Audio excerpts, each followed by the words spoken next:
This is the Klymit Inertia XLite inflatable sleeping pad.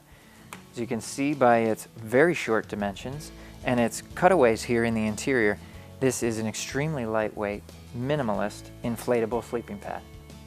Klymit has used body mapping here again to make sure you've got that padding where you need it and then skipping it where you don't.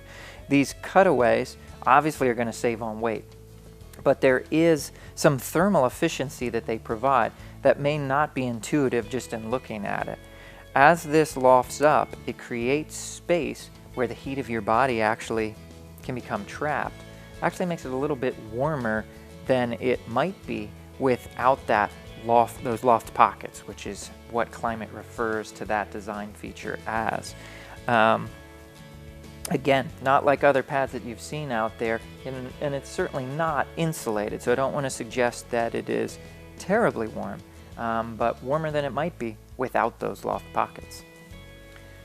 This minimalist design certainly is not for everyone, but in terms of its ability to shave weight and keep pack dimensions very compact for someone who needs some support underneath their lower torso, their backside, their head, but doesn't necessarily need it underneath the feet, this design's actually pretty hard to beat.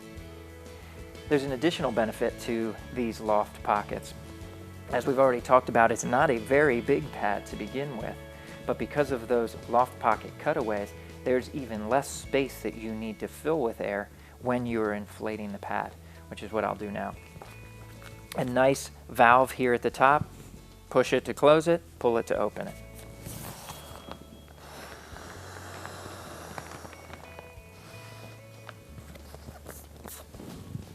That almost fully inflated with just that single breath.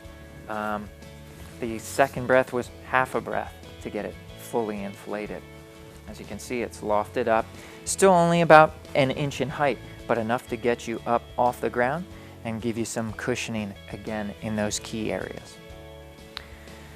Interesting way of using the Inertia XLite and a couple of the other Klymit pads as well for that matter. It's got very narrow dimensions. This is only 18 inches wide. At a first glance that might seem to not be wide enough, but it actually allows you to bring it inside your sleeping bag. I've got mine right here. And takes even better advantage of those loft pockets. If you think about a sleeping bag on top of a flat surface, you actually end up compressing a lot of the insulation beneath you, which doesn't allow it to be everything it might be.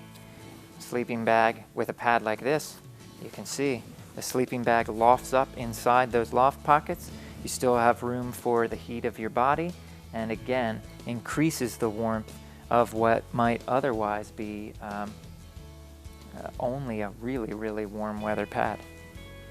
In addition to the main valve through which I inflated the pad, there's a secondary valve, and Klymit also includes this lightweight hand pump. There's only so much pressure that your lungs can produce when inflating a sleeping pad. So this little pump actually will firm up the pad a bit if that's the kind of sleeping base that you prefer. Frankly, I find that it's enough without it, so I tend to leave it behind, but it's there if you need it. And again, will give you that much firmer a sleeping base. I've deflated the Inertia XLite, folded it and packed it inside the stuff sack, which is included, as is a field repair kit. There's a patch in here and also adhesive should you need it, and that hand pump we mentioned earlier. Packs down to just 6 inches by an inch and a half. Incredibly compact, incredibly lightweight, 6.1 ounces. I've got it here next to a Nalgene bottle.